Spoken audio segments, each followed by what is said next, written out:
Monsieur le Président, bonjour. Bonjour. Donc on se retrouve aujourd'hui pour parler environnement et plus particulièrement de nos forêts à La Réunion.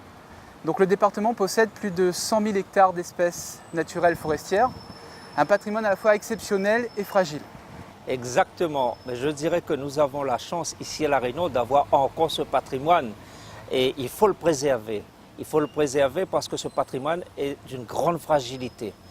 Tous ces écosystèmes font face à des attaques, à des espèces invasives, font face aussi à, malheureusement parfois, donc l'incompréhension des hommes, des braconniers. Il nous appartient de faire des efforts pour préserver donc tout ce patrimoine forestier. Et vous savez, ce patrimoine est reconnu sur le plan mondial, puisque nos remparts sont classés donc, au patrimoine mondial de l'UNESCO. Et donc la responsabilité du département, qui est propriétaire malgré tout, il ne faut pas l'oublier, de tous ces hectares donc, de l'eau de La Réunion, nous avons la responsabilité de l'entretenir. Et nous le faisons à travers un budget conséquent, puisque ce sont 11 millions d'euros que chaque année le département consacre donc, à la partie forestière de l'île. Et à travers ces 11 millions d'euros, ce sont des emplois aussi que nous soutenons, parce que nous ne l'oublions pas, les agents de l'ONF, mais ceux que nous mettons au sein donc, de la forêt réunionnaise à travers des contrats d'insertion, il y a près de 1000 personnes qui directement travaillent pour préserver, entretenir, aménager la forêt de la Réunion. Et ces aménagements, justement, c'est bien connu, sont très prisés par les Réunionnais, notamment le dimanche. Ah ben oui, vous le savez bien, nous sommes tous Réunionnais, les créoles que nous sommes, nous aimons aller pique-niquer. Et les aires de pique-nique sont très prisées.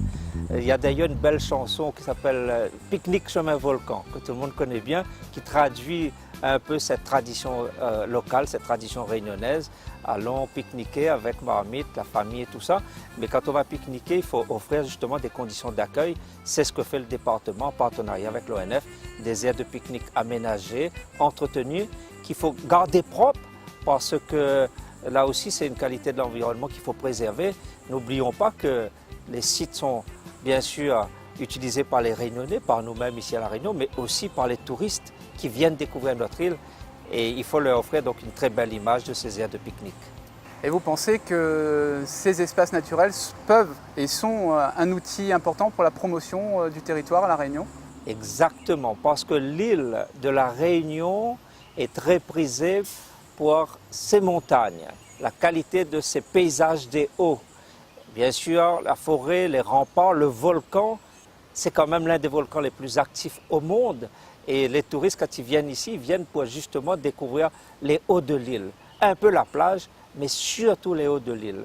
Et donc cette richesse, encore une fois, mérite d'être entretenue. C'est ce que nous faisons. Et on peut dire que ces grands espaces sont également générateurs d'activités économiques. Oui, parce que dans les hauts, nous avons des gîtes qui fonctionnent. Le gîte du volcan, le gîte de la Roche-Écrite, dans Mafate, un peu partout. Donc tous ces gîtes font qu'il y a de l'activité économique. Il y a aussi de l'activité économique à travers la filière bois.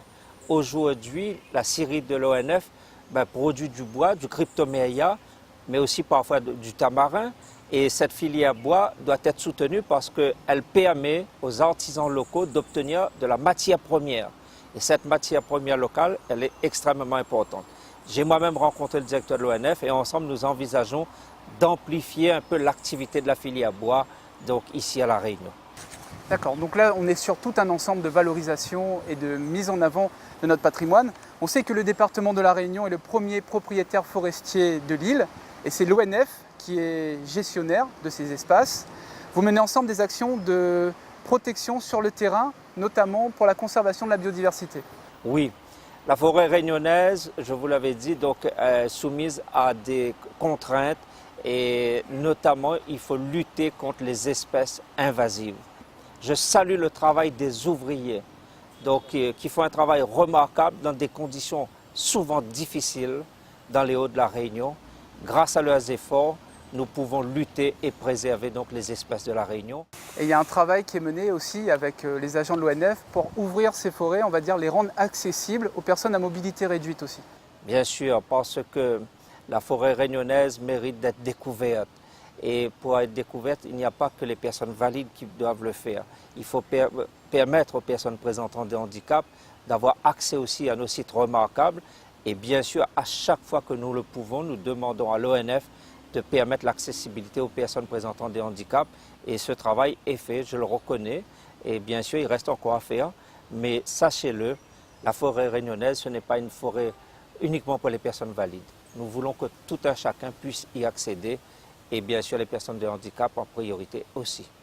Donc il y a vraiment une démarche avec le département, avec l'ONF, d'ouvrir ces forêts, de les rendre accessibles, mais aussi, on va dire, de les faire vivre, c'est-à-dire mener des actions pour le développement, on va dire, de production agricole, le développement d'activités écotouristiques et également de loisirs sur ces espaces naturels. Exactement. Donc, je vous l'avais dit, donc l'activité économique se développe dans la forêt réunionnaise, mais aussi des activités de loisirs. Et à travers ces activités de loisirs, nous offrons des emplois, mais nous offrons une offre touristique. Je pense que vous parlez notamment du plan départemental pour la valorisation agricole des espaces naturels, notamment pour aider l'installation de ruchers, de la plantation de vanille et aussi le développement des plantes aromatiques et médicinales. Exactement, parce que l'activité économique, c'est aussi de l'activité agricole dans les Hauts de la Réunion.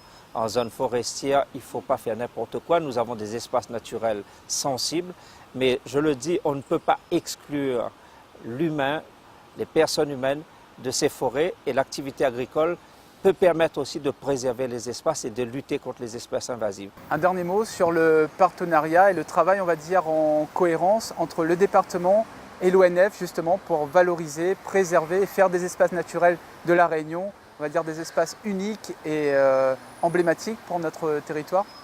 L'ONF est notre partenaire incontournable parce que l'ONF a un savoir-faire en matière d'encadrement, en matière de connaissance aussi de la forêt réunionnaise, en matière d'encadrement de nos effectifs. Et donc, je suis bien sûr conscient que parfois il peut y avoir des difficultés, mais ce partenaire est fiable et le département, nous consacrons un budget assez important pour permettre à l'ONF justement d'accomplir sa mission dans les Hauts de la Réunion, au sein de la forêt réunionnaise, dans les conditions les meilleures.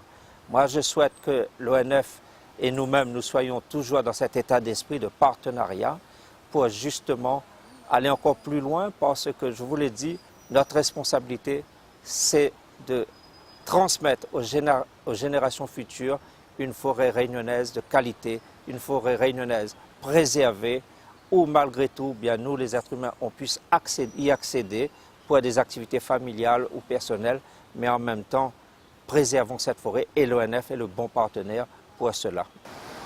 Très bien. Merci.